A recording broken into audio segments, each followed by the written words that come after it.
Nestled in the heart of Montana, Whitefish was the kind of town where everyone knew everyone. With its stunning mountain views and friendly faces, it seemed like the perfect place to live a quiet, peaceful life. But beneath the surface, dark secrets were brewing, waiting to bubble over and shock the entire community. Sarah Thompson, a 45-year-old local nurse, had been married to George Thompson, a 60-year-old retired banker, for over 2 decades. They lived in a cozy log cabin on the outskirts of town, surrounded by towering pines and the occasional visiting deer. To their neighbors, they were the picture-perfect couple, always smiling, always kind, always there to lend a helping hand. But looks can be deceiving. The story took an unexpected turn when George's son from his first marriage, Michael, came to visit. At 35, Michael was a successful lawyer from New York City, with piercing blue eyes and a charming smile that could melt hearts. He hadn't seen his father in years, and this visit was meant to mend their strained relationship. As Michael's car pulled up the gravel driveway, Sarah felt a flutter in her chest. She brushed it off as nerves about meeting her stepson for the first time. But as the days went by, those feelings grew stronger and more complicated. George was thrilled to have his son around. He took Michael fishing, showed him the best hiking trails, and spent long evenings catching up over glasses of whiskey. Sarah found herself drawn into their conversations, laughing at Michael's jokes and admiring his quick wit. One evening, as George dozed off in his armchair, Sarah and Michael found themselves alone on the porch, watching the sunset paint the sky in shades of orange and pink. "I can see why Dad loves it here," Michael said softly. "It's beautiful." Sarah turned to look at him, her heart racing. "Yes, it is," she replied, but she wasn't looking at the sunset anymore. As the days turned into weeks, Sarah found herself falling deeply in love with Michael. She tried to fight it, knowing how wrong it was, but her feelings only grew stronger. She began to imagine a life with Michael, traveling the world, experiencing the excitement of city life, feeling young and alive again. But there was one big problem: George. Sarah knew that divorce wasn't an option. George was old-fashioned and had made it clear throughout their marriage that he believed in "till death do us part." Plus, she didn't want to hurt him. Despite her newfound feelings for Michael, she did care for George. That's when the idea first took root in her mind. It was small at first, just a fleeting thought that she quickly pushed away. But like a weed, it grew, taking over her thoughts until she could think of little else. What if George were to die? It would be tragic, of course, but it would free her to be with Michael, and at his age, it wouldn't be entirely unexpected. Sarah was no stranger to death. As a nurse, she had seen it many times.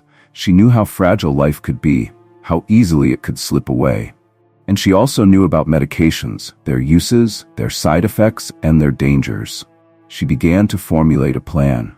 George had high blood pressure and took medication for it daily. What if she were to slowly increase his dosage? Over time, it would put strain on his heart. A heart attack would be sad but not suspicious in a man his age.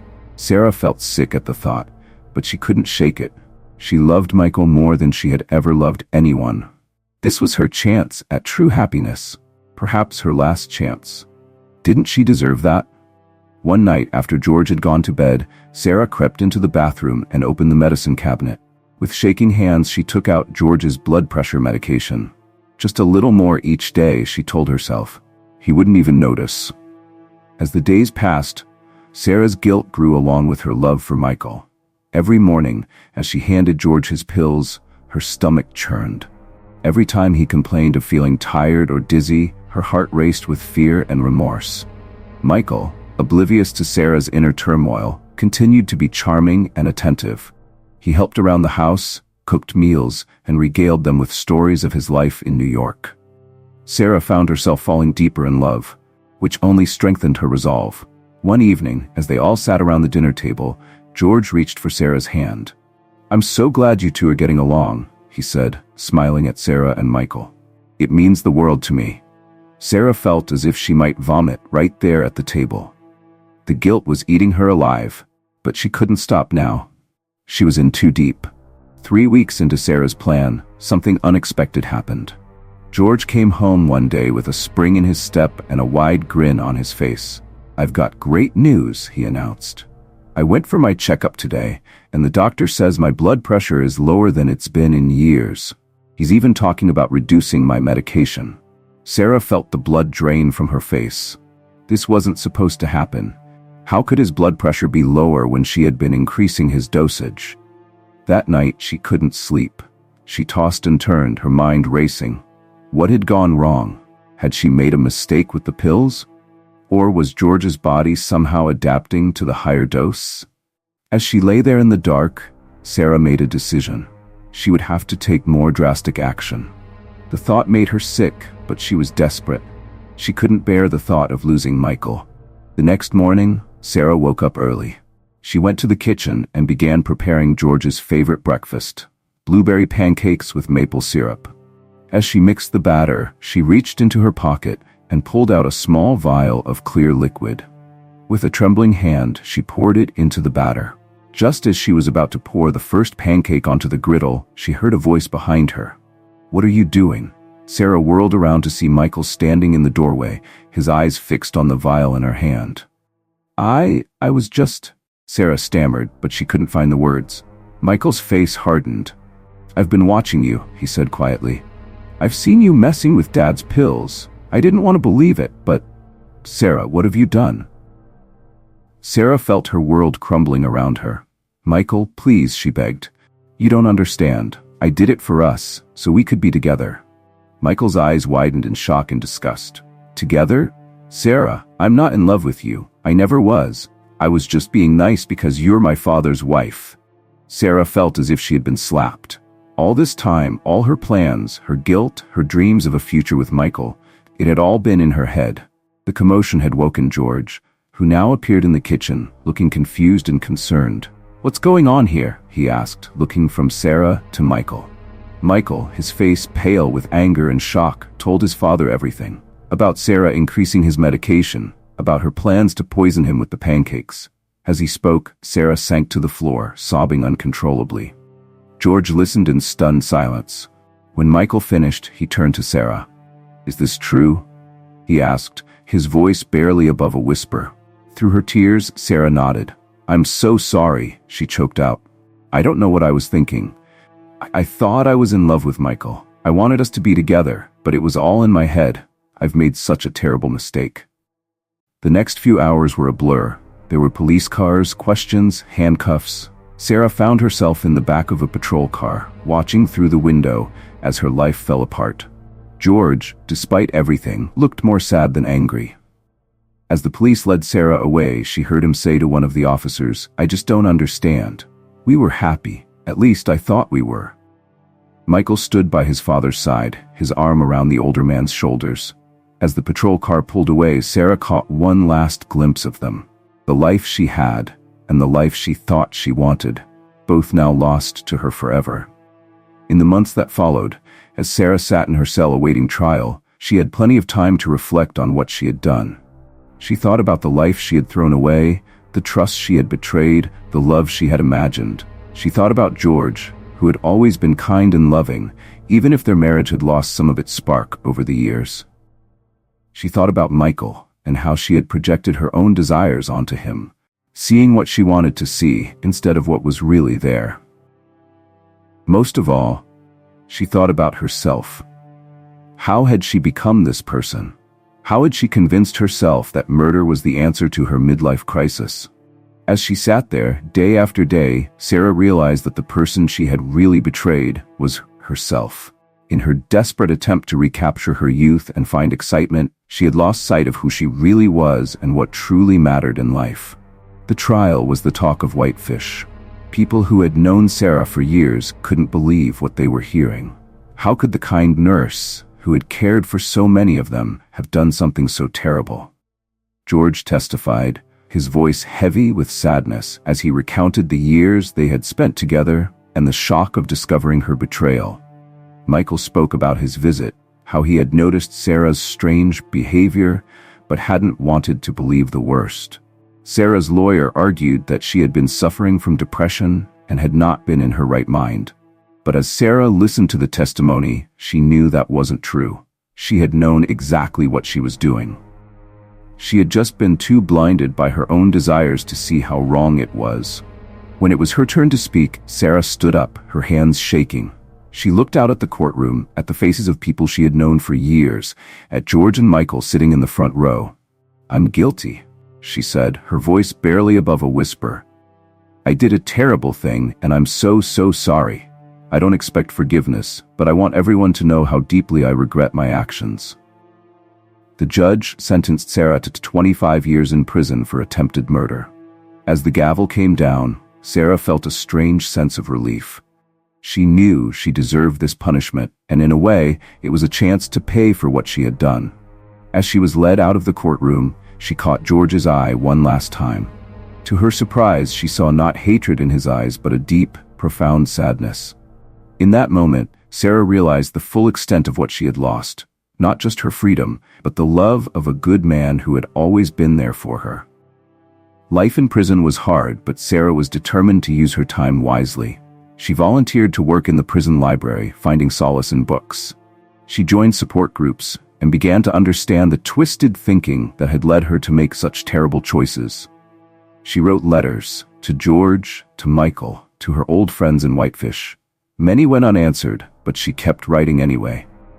It was her way of trying to make amends, even if she knew she could never fully repair the damage she had done. Years passed. Sarah's hair began to gray and lines appeared on her face. But inside, she felt herself growing stronger, wiser. She began to counsel younger inmates, sharing her story as a cautionary tale about the dangers of letting fantasies and desires override morality and common sense. 10 years into her sentence, Sarah received an unexpected visitor. As she walked into the visiting room, her heart nearly stopped. Sitting at one of the tables was George. He had aged in the years since she'd last seen him. His hair was now completely white, and he walked with a slight stoop, but his eyes were as kind as ever as they met hers. Sarah sat down across from him, her hands shaking. "George," she said, her voice cracking. I don't know what to say."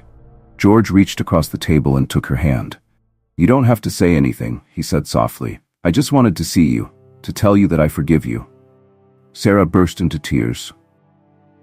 Of all the things she had imagined George might say to her if they ever met again, forgiveness had never been one of them.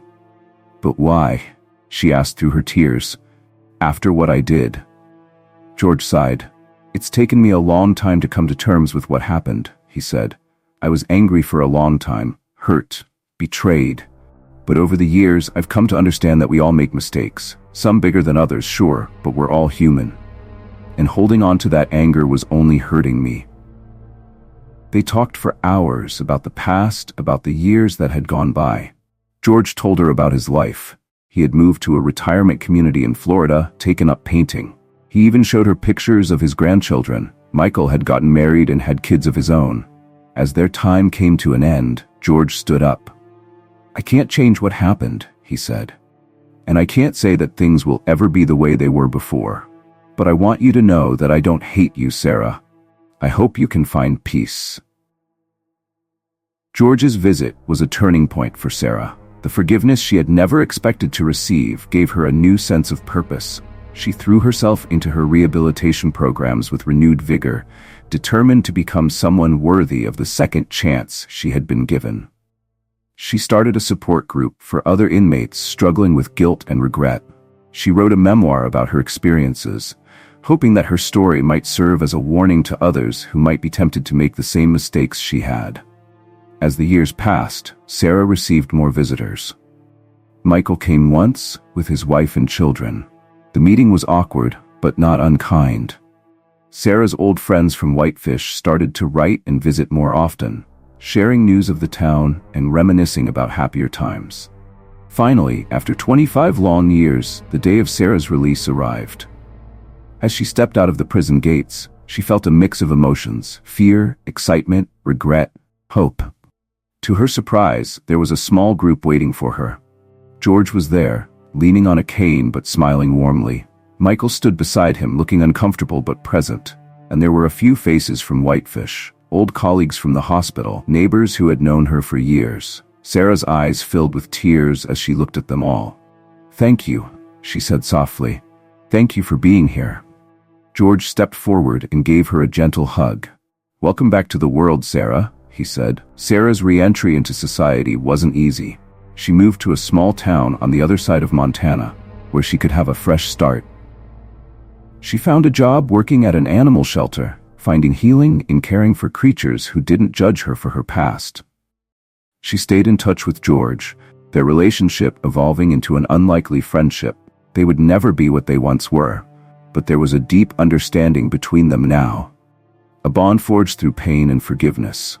Sarah never remarried or fell in love again. Instead, she focused on rebuilding her life and trying to do good in the world. She volunteered at a women's crisis center, sharing her story and helping others avoid the pitfalls that had led to her downfall. Years later, Sarah sat on the porch of her small house, watching the sun set over the Montana mountains. She thought about the twists and turns her life had taken, the terrible mistakes she had made, and the long, hard road to redemption. She thought about the young Sarah, so desperate for excitement and passion that she had been willing to destroy everything and everyone around her. And she thought about who she was now. Older, wiser, sadder in some ways, but more at peace than she had ever been. As the last rays of sunlight disappeared behind the mountains, Sarah realized that the unexpected twist in her story hadn't been her crime or her punishment. It had been the forgiveness she received, the second chance she had been given, and the person she had become because of it. She had learned the hard way that true happiness doesn't come from chasing fantasies or trying to recapture lost youth.